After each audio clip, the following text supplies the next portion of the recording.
Hello, folks, and welcome to another conversation on Global Village Media. Now, today we're exploring a question that so many people quietly ask themselves. Why am I still tired?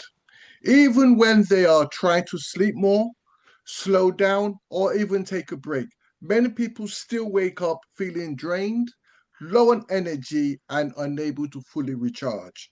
Now, in this conversation, we're looking beyond the usual advice and exploring how stress, sleep, and the body's energy systems, how they all play a place in everyday exhaustion. We'll also be discussing why some people feel worn out all the time, how poor sleep and ongoing stress can affect the body over time, and why energy is more about is more about simply getting through the night. Now, joining me on this conversation is Dr. Jason Winkelmann. Dr. Jason is a chronic pain specialist at the True Health Centers, and he brings a practical perspective about the connection between stress, sleep, energy production, and overall well-being. Dr. Jason has helped draw attention to an area that many people may not often hear discussed in everyday health conversations, and that's the role of mitochondria, the part of our cells that are responsible for producing energy, and how they may be affected when the body is under prolonged stress. This is it's an important conversation because so many people are living with consistent tiredness, brain fog, poor recovery, and low energy, often without fully understanding what may be contributing to it. We'll also explore the science in a way that is clear and accessible while also looking at practical everyday foundations such as sleep, routine, movement, daylight nutrition, and stress regulation. Dr. Jason, thank you so much for joining us. It's a pleasure to have you on this conversation today. Oh, it's my pleasure as well. Thank you. Good stuff. So, Dr. Jason, let me start off. Many people say that they feel tired, all the time. So, what are some of the common reasons behind this? You got to start with the low-hanging fruit first. Mm, So, sleep. Are you getting enough? Are you getting deep enough? right. That's something I think we'll dive into a little bit more Mm-hmm. later too. But after sleep, we have to look at nutrition. Mm-hmm. Is your diet primarily processed foods? Because that's a belly filler. Mm, There's nothing in there that is going to help us create energy and to build. So that's number two. And then for most people, especially if you're getting the sleep right, if you're nailing the nutrition, then we have to look at mitochondrial health. That is overlooked, and in my opinion, one of the most important aspects in medicine right now. okay. Okay, good stuff. And that is actually something that is, I don't know how common that word is actually out there, but for those who might not be familiar with the basic science behind that, please explain what mitochondria is and Sure. why is it important for everyday health and energy? Yeah. So if you're of my generation, you hear the word mitochondria, you instantly get a flashback to middle school or high school science classes, and you Mm, think, oh, mitochondria, it's the powerhouse of the cell.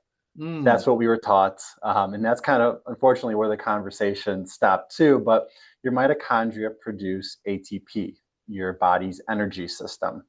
mm, Um, and they're tiny organelles found in almost all of your cells. And without them, we do not have one of the most basic foundations of life, and that's energy. Everything in mhm, your body needs energy. And if you're not making enough, we're all walking around with enough to survive, but do mm, you have enough to actually feel energized? Do you have enough energy to heal damaged tissues and recover from things like chronic pain? For a lot of us, we're walking around with mitochondrial dysfunction and don't even realize it. Okay, good. Thanks for that. So they are the powerhouse of the cells. That's So right. yeah, so let's talk about stress. So how might stress, poor sleep, and also emotional overload, how do all these factors, how do they affect the body's ability to produce Yes. energy over time? Those three things do a couple things. One, they increase inflammation. They increase oxidative stress. So, free radicals. Think this is what we're fighting when we take antioxidants or eat antioxidants, drink antioxidants. Inflammation, oxidative stress directly impair your mitochondria's ability to make energy. This is a Mm. really complex procedure. Mhm. And if it breaks down anywhere along that chain of events, you're just going to get less energy. But poor sleep, emotional disturbances, chronic stress, those kind of things also keep you in a sympathetic dominant state. So now Mm. you're chronically in fight or flight mode. What that does, because you can't simultaneously be in a state of healing and survival. So that Mm. sympathetic dominance keeps you in a chronic state of survival, and it takes energy to make energy. Mm. So now your energy is going towards survival instead of making more energy, healing damaged tissues, and growing different parts of your body. Um, but with that sympathetic dominance also comes an increase in the hormone cortisol, which increases the amount of sugar and glucose that's just floating around your bloodstream. Mm. Your Mm. mitochondria can either use fat as fuel or glucose, sugar. If it uses glucose, it is much less efficient, and that comes with consequences as well in the form of extra free radicals, lactic acid, all these things kind of wear down on us throughout the day. Mm. So if you got all this extra excess glucose floating around, your mitochondria are going to use that to make fuel instead of the much more efficient and healthy fat for energy. Mm. I like something that you really said there, that you can't be in a state of healing and survival at the same time. All right, good. And I'm probably going to follow up on that later on. But why can someone get enough hours of sleep and then still wake up just feeling still drained, feeling tired? Right. Yeah. We have a quantity issue and we have a quality issue as well. Mm. So the research is pretty clear that humans need between 7 and 9 hours per night. Like that's the sweet spot. Yeah. Some people might need a little bit more, but most aren't benefiting from more. And certainly people are not benefiting from less. There's always going to be those people out there that, I can get by on 6 hours of sleep, whatever. Mm.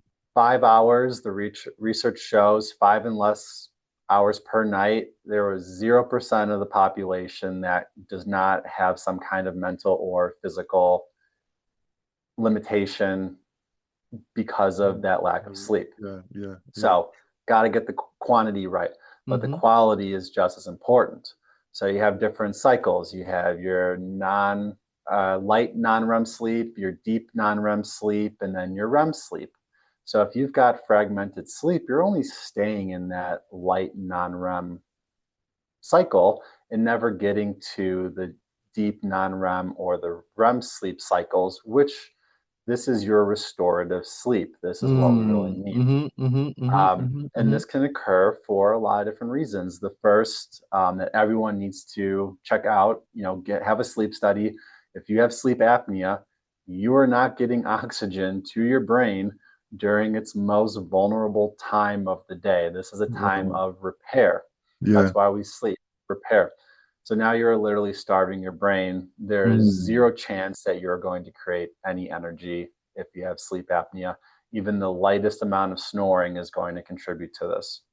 Wow. Mm. If you Mm. are not following a good circadian rhythm, for the most part, within the light and dark cycles of the earth, that's going to throw off your whole clock. Um, if you have elevated cortisol levels, so we have cortisol, which is kind of supposed to spike first thing in the morning, get you Mm. ramped up, have you energized. And then later in the day is melatonin. That's supposed to kind of calm you down, prepare you for sleep. If you have high cortisol, once again, you're going to have this big influx of sugar straight to your brain.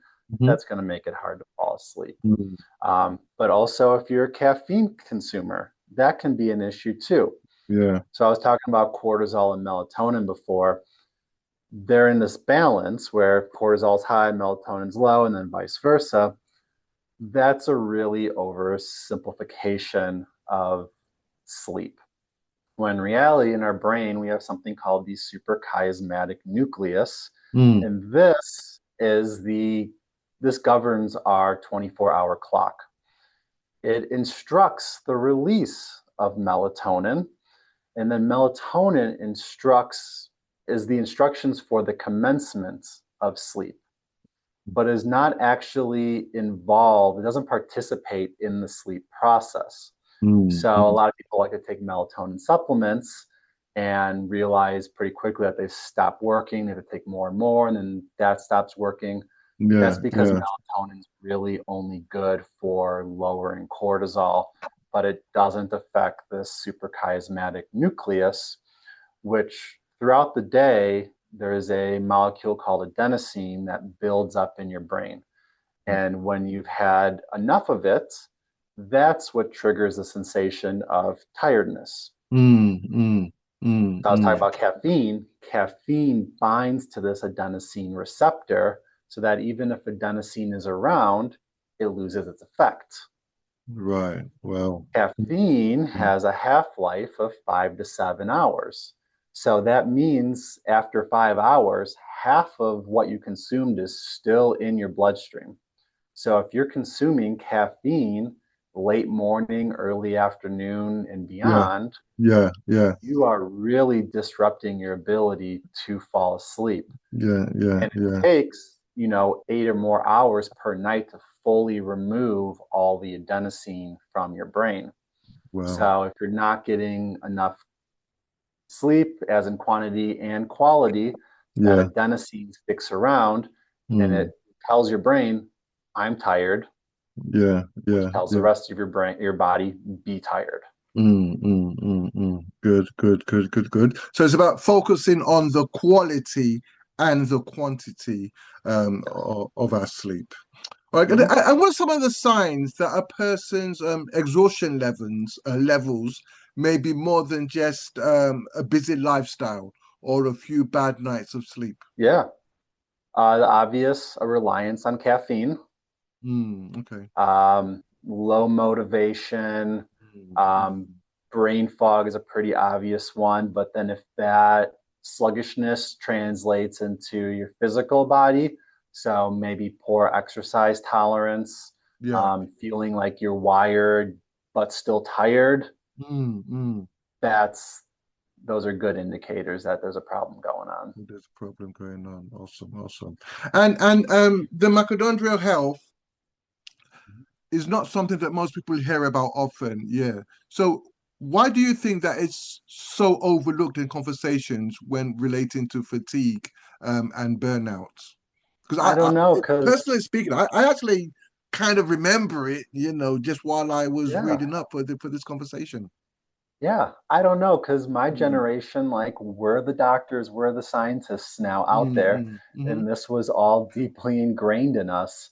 Um, mm, but I think medical specialties is also getting in the way a little bit.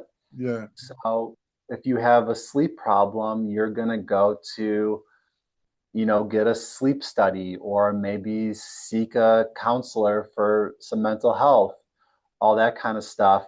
And we Mm, keep fragmenting, pushing people here than there, when in reality, there's a more root cause for all of these problems. yeah.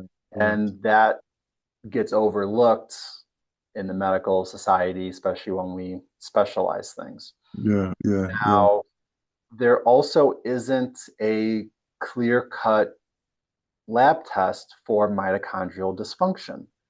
Mitochondria, as small as they are incredibly complex. So we have blood tests that can look at individual components Mhm. of the energy production system, But then we have to put those pieces together to find, okay, where in the pathway is this breaking down and what does it need to function properly again? And unfortunately, in a society where we're very medication, pharmaceutical heavy, Yeah. there's not a drug that can help mitochondrial dysfunction. So Mm-mm. because of those two things, we forget about it. It must not be that important when in Mm. reality it's really Yeah. important. Yeah. And I know that previously, in the previous question, you've talked about the quality and quantity of sleep. But when someone feels constantly run down, what other practical basics should they look at first before thinking about, other more advanced steps? Or, Yeah, a big part of my job, my practice is retraining humans to be humans. mm, We evolved over hundreds of thousands of years to live a very certain way within the laws of nature. Then, in the last couple hundred years at most, we decided, you know, enough with that. We make our own rules now. mm, And, the correlation with the amount of diseases, especially chronic conditions that we're seeing, the further we get away from how we evolved to live is pretty significant. So, with that being said, humans love consistency. We mm, want schedule. Rise when the sun is up, go to sleep when the sun is down. In the gotcha. winter, that's a little harder to do if you're going to, if you're leaving work and it's pitch black out, Yeah. you're not going to obviously go to bed at that point, but try to keep that consistent. For the Yeah, people who are yeah. going to bed at midnight, Mm, midnight literally means the middle of the night. You should be sleeping then. You should already be a couple hours in. mm, So mm, mm. go to bed at a consistent time every night, wake at a consistent time every morning. Try to get morning sun as soon as you can when you wake up. Mm, So if it works for you, in my home it does, I like to open the blinds before I go to bed. That way, when the sun rises in the morning, it's already hitting my eyes, stimulating my pituitary gland to right. start producing cortisol, Mm, reduce that mm, melatonin. mm-hmm, mm-hmm, Um, if that doesn't work for you, get up, mm, don't hit the snooze button. You're just training your body and your brain even more now that mm, you can be mm, mm. tired when you shouldn't be tired. Yeah, But get yeah, outside, get that sunlight for 10, 15 minutes, then be about your day. But yeah. also consistency with eating. So Mm, meal sizes should be consistent throughout the day. If you have real high spikes in sugar, so if your breakfast is just cereal or oatmeal, that's all sugar. mm. Boom, you're going to have a spike. You're going to have a crash after that. Right. So keeping, fat, carbohydrates, protein consistent throughout meals, eating those at the same time every day. Your body wants consistency. This is how we give it to it. Right, good. So thanks there. So you've actually you've mentioned sleep routine, you've mentioned nutrition there, daylight you've also mentioned. How about nutrition? Movement, as I was going to ask. Yeah. How about movement and probably stress regulation? Why do these simple foundations also matter so much? Absolutely. Humans evolved to move. We were hunter Mm, gatherers. That was kind of like the golden age of humans in a way. yeah. Um, if you are not moving, you are not using up all that excess energy throughout the day. You're not helping adenosine build so that you get that sensation that you need to go to bed. Um, but the exercise also helps use up any extra glucose that's floating around your body. It helps reduce cortisol. So, yeah, consistent movement also a pretty foundational, part of being a human. Okay, good stuff. And in relation to daylight, is there an impact on those who work night shifts for many years, and that's basically their routine, working all through the night, and then obviously sleeping through the daytime. Is there any particular impact on that and sleep? There's a significant impact. Mm, There's a small percentage of the population that actually does better as like night owls. Mm. Because when humans were evolving and were sleeping outside, and the threat of being attacked by a wild animal in the middle of the night was high, most of the humans in your tribe, your village, community slept at night, but a Mm. few would stay up at night to be the guards, to watch the coast. That has still kept true, that a small percentage of today's population does thrive being those night owls. Mm. But for the most part, those shift workers do see an increased rise in cancers and a lot of chronic conditions because they're not getting the sun, they're messing up their circadian rhythm, all that kind of stuff. Yeah, yeah, yeah, yeah. Okay, thanks. And also something quite relevant is that there's a lot of interest in supplements for energy. So again, Mm-hmm. how should they think about that area responsibly without rushing past the basics? Yeah. First thing, the word supplement. That should Mm. answer your question right there. Yeah. Nutritional supplements should supplement a good diet. They fill Mm. in the gaps. Okay. But getting a good diet is difficult. Even if you know what you're doing, like Yeah. soils are depleted of nutrients, we're just not getting as much as we need. So, nothing wrong with supplementation if you're using it appropriately. Mm. Now, the next thing is, what kind of supplements are you looking at? Are you looking at things that are just going to provide you caffeine and sugar and quick bursts of energy? Or is your supplement going to help fix your sleep? Is it going to help repair damaged mitochondria, fill in those Mm. gaps in the energy production train? Um, that's really how you need to look at Right. supplementation. It's not a cure all, it's not a substitute, it's Yeah, yeah. just a little added benefit. Yeah, yeah, yeah, exactly. It's a supplement. Yeah, good. Thanks. And for someone listening right now who feels they might be feeling worn out and they don't know where to begin, what would be a realistic first step? And when should they seek proper medical advice?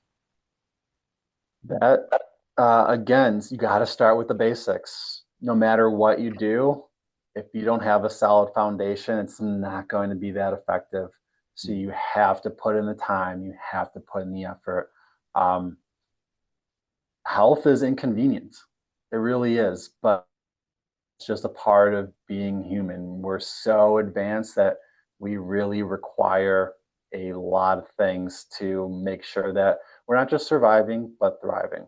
Mm. So, basics, consistent sleep and wake schedules, getting that first morning sun, um, eating a whole foods diet, low in sugar and carbohydrates, make sure it's low, if non existent, in processed foods, regular movement, all of that. Mm. Once you get that stuff down, then I would look to the supplementation, trying to improve your sleep by lowering cortisol, trying to boost your mitochondria, maybe with some CoQ10, some creatine, some Okay. um, L-carnitine, all really good mitochondrial supplements. I got tons of resources on my website about that. Okay. Okay. Um, if after nailing the basics and a couple weeks of supplementing, if you're still not finding relief, then don't delay anymore. Go Mm. and get some medical attention. Go have a sleep study done. Make sure you don't have sleep apnea, or that if you do and you're using a CPAP, that your mask is fitting correctly. This is when you want to seek out further Yeah. attention. Good, thanks. And I know you mentioned your website there. I'll put it in the description anyway, in the when we put this online. But could you just say your website for the folks out there so they might want to get in touch with you and to know more about your work? Yeah, it's mytruehealthcenters, plural.com.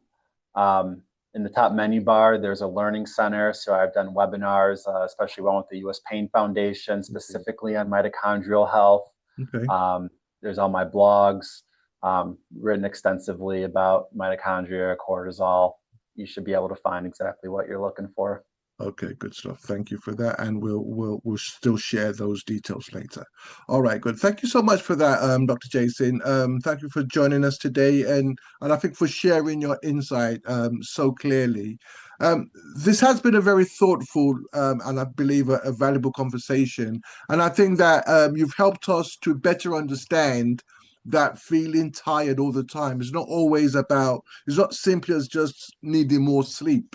We've also explored how stress, poor recovery, daily habits, and the body's energy systems, how they all play a vital role, and why it's also so important for people to pay attention to what their bodies may be telling them. What I also appreciate about the conversation is that you've also given us useful insight and some practical reminders that the foundation still matters, and that is those things that you've emphasized on: sleep, movement, daylight, nourishment, and stress regulation. And all of these things do have a place in supporting better energy and recovery. So thank you again, Dr. Jason. And please, before I let you go, could you please leave one final word for the viewers? Health is important. Sometimes we truly do not know how good we can feel. We're stuck in one body, one brain. You think this is just how everyone else feels. When in reality, like there's always another level. So if you're suffering from anything, it's very unlikely it's just going to get better on its own. So try some things, talk to some doctors, find some alternative complementary health practitioners. Yeah, Yeah. you can feel better than you currently are right now. Absolutely, absolutely, absolutely. Thank you so much again, Dr. Jason, for your time, your expertise, and your contribution to this important discussion. And thank you, folks, for listening, for viewing. This has been another Global Village Media conversation. Until next time, keep learning, keep asking questions, and keep taking steps towards better health and well-being. And also remember that in a world where you could be anything you want to be, remember to be kind to yourself and be kind to others. Thank you so much, y'all, and remain blessed. Why